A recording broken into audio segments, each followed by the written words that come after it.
अस्सलाम वालेकुम व्यूअर्स। आज मैं आपके लिए बहुत ही स्पेशल और मज़ेदार नरम और सॉफ्ट बेसन के पराठों की रेसिपी लेकर आई हूँ। इस पराठे को बनाने के लिए आपको ना आटा गूंदना है, ना रोटी बेलनी है और ना ही आपको पेड़ा बनाना है। बिना किसी मेहनत के बन के तैयार होंगे। आज बहुत ज़बरदस्त रेसिपी सीखने वाले हैं आप। ये रेसिपी सर्दियों के मौसम में तो बहुत काम आएगी आपके, क्योंकि ठंडी ठंडी हवा में गरम गरम पराठों का अपना ही मज़ा है। तो जनाब, अगर आपको रेसिपी अच्छी लगे तो चैनल सब्सक्राइब करें और वीडियो को ज़्यादा से ज़्यादा लाइक एंड शेयर करें फैमिली एंड फ्रेंड के साथ। तो गाइस, बेसन के पराठे बनाने के लिए सबसे पहले देखिए हमारे को एक बाउल चाहिए और बाउल के ऊपर रखेंगे हम एक स्ट्रेनर। और ये देखिए आधा कप हमारे पास बेसन है। हम बेसन को अच्छी तरीके से पहले स्ट्रेन कर लेंगे सबसे पहले। तो देखिए अच्छी तरीके से मैंने बेसन को स्ट्रेन कर लिया है। अब आपने इसके अंदर एक अंडा डाल देना है। इसके बाद आप इसके अंदर कुछ वेजिटेबल्स ऐड करेंगे जो कि हमारी यूँ है। देखिए एक कैप्सिकम ली थी मैंने छोटी वाली, जिसको मैंने बारीक बारीक काट लिया है। एक खूबसूरत सा प्यारा सा हमारे पास टमाटर था जिसको मैंने बारीक बारीक काट लिया है। मीडियम साइज़ की प्याज थी जिसको मैंने बारीक बारीक काट लिया है। और ये देखिए कुछ हमारे पास ग्रीन वाली प्याज थी पत्तों की, वो मैंने थोड़ी बारीक काट ली है। हरे धनिया के कुछ पत्ते हैं, ये इसमें ऐड कर देंगे। अब आपने सारी वेजिटेबल्स अच्छी तरीके से इसमें ऐड कर देनी है। तो अब बेसन के पराठों की खुशबू को दुगना करने के लिए हम डालेंगे 1 टेबल स्पून देखिए साबुत धनिया क्रश किया हुआ इसके अंदर, ये ऐड कर देंगे। और साथ ही 1 टेबल स्पून डालेंगे जीरा पाउडर पिसा हुआ। तो अब इसके अंदर जाएगी 1 टेबल स्पून चिली फ्लेक्स भर के। साथ ही इसमें डालेंगे ½ टेबल स्पून नमक, बाकी नमक आप टेस्ट के अकॉर्डिंग भी ऐड कर सकते हैं। इसके बाद हम ऐड करेंगे ग्रीन और रेड वाली हरी मिर्च। अगर आपको बच्चों के लिए बनाना है तो आप इसको स्किप भी कर सकते हैं। अब हम इसके अंदर ऐड करेंगे आधा कप पानी। अब आपको वीडियो को बहुत ही ध्यान के साथ देखना है। तो अब बारी है इसमें जाने की। देखिए आधा कप हमारे पास मैदा है, 4 से 5 टेबल स्पून, जिसको मैंने अच्छी तरीके से स्ट्रेन कर लिया। हम मैदा इसमें ऐड कर देंगे। अब मैदा हमने ऐड क्यों किया है तो जानिए। मैदा और बेसन दोनों का जायका एक साथ जब मिलेगा तो पराठों का टेस्ट कुछ और ही होगा। अब सभी चीज़ों को अच्छी तरीके से हम मिक्स कर लेंगे स्पून की मदद से।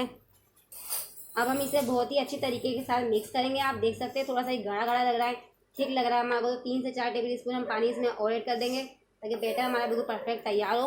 अच्छी तरीके से मिक्स करना है आपको। अगर आपको रेसिपी अच्छी लगती है, पसंद आती है तो प्लीज़ चैनल सब्सक्राइब कीजिएगा। वीडियो को ज़्यादा लाइक एंड शेयर किया करें फैमिली एंड फ्रेंड के साथ, और कमेंट करके ज़रूर बताया करें कि आप लोगों को रेसिपी कैसी लगी है। मिक्स आपको बस बहुत ही अच्छी तरीके से करना है इसे। तो आप चेक कर सकते हैं बैटर की कंसिस्टेंसी। मैं आपको एक दफ़ा करीब ला के भी चेक करा देती हूँ। तो देखिए इस तरह की आपको कंसिस्टेंसी रखनी है, बिल्कुल परफेक्ट। अब आपने क्या करना है, चूल्हे के ऊपर एक पैन रखना है नॉन स्टिक। और देखिए जो हमारा बैटर हमने रेडी किया था, एक दफ़ा अच्छी तरह उसको हिला लेंगे चम्मच की मदद से। इस तरह से आपको एक डोंगा भरना है और डोंगा भरने के बाद पैन के ऊपर डाल देना है इस तरीके से। थोड़ा सा हमने बैटर भर के इस पर और डाल दिया है। अभी तक मैंने चूल्हा ऑन नहीं किया है। देखिए अच्छी तरीके से मैंने इसको फैला लिया है। अब जाके मैं चूल्हे को ऑन करूँगी। देखिए अब मैंने फ्लेम को मीडियम कर दिया। अब 2-3 मिनट तक हम पकाएंगे। जब आपको लगे ड्राई हो रहा है तो ये स्टेबल हो चुका होगा। 2-3 मिनट के करीब देखिए टाइम हो चुका है। अब साइडों से हम देखते हैं कि साइडों से इसने पेन छोड़ना स्टार्ट कर दिया है। तो देखिए बिल्कुल साइडों से ये अलग हो चुका है। अच्छी तरीके से जो बैटर था हमारा ड्राई हो चुका है। तो इसकी साइड हम चेंज कर लेते हैं। तो चलिए मैं इसकी साइड चेंज कर देती हूँ। 2 से 3 मिनट के बाद हम इस पर 1 चम्मच घी लेंगे और अच्छी तरीके से अप्लाई करेंगे घी को हल्का हल्का। तो जब आपका घी अच्छी तरीके से इस पर आप अप्लाई कर लें, घी आपका मेल्ट हो जाए, उसके बाद आपको इसकी फिर से अगेन साइड चेंज कर देनी है। अगेन देखिए मैंने इसकी साइड चेंज कर दी है। अब थोड़ा सा घी इस पर भी हम लगा लेंगे चम्मच की मदद से। आप बेसन के पराठों को देखिए लुक देख सकते हैं कितना शानदार सा आया है। बच्चों को नाश्ते बना के दे सकते हैं बहुत ही आसानी के साथ, और कम बजट में बच्चों का नाश्ता ज़बरदस्त तैयार हो जाएगा। अब आपने इसको दूसरी साइड से भी अच्छे से कुक कर लेना है। देखिए कितना ज़बरदस्त ही पराठा बन के हमारा बेसन का रेडी हुआ है।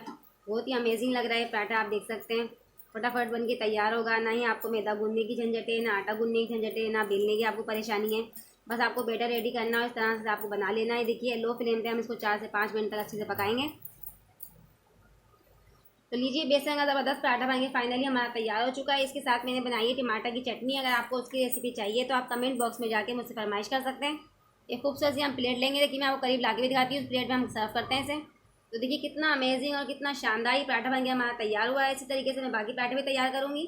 इसी तरीके से मैं दूसरा ऐड करूँगी, बनाऊँगी।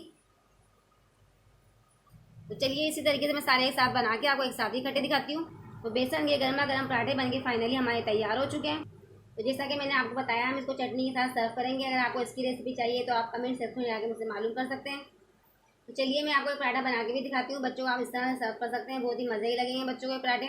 इस तरह से आपको चटनी लेनी है और इस तरह से पराठे के ऊपर अप्लाई करनी है। जैसा कि आपको मालूम है आज का सर्दियों का मौसम है तो गर्मा गर्म पराठे खाने का बहुत ही ज़्यादा दिल चाहता है। और बच्चों को इस तरह से पराठे बना के देंगे तो इंशाल्लाह बच्चे भी बहुत खुश हो जाएंगे। आप घर के जो फैमिली मेम्बर्स है वो भी बहुत खुश होंगे पराठे खाने के बाद। अब हम इसको इस तरह से रोल कर देंगे। इस तरह से आपको एक खूबसूरत सा रोल बना लेना है और बच्चों को सर्व करना है इस तरह से। अगर आपको मेरी बेसन के पराठे की रेसिपी ज़रा सी भी अच्छी लगती है, पसंद आती है, तो प्लीज़ चैनल सब्सक्राइब कीजिएगा और वीडियो को ज़्यादा से ज़्यादा लाइक एंड शेयर किया करें फैमिली एंड फ्रेंड के साथ, और कमेंट करके ज़रूर बताया करें कि आप लोगों को रेसिपी कैसी लगी है। इंशाल्लाह हम मिलते हैं अगली रेसिपी के साथ। अल्लाह हाफिज़।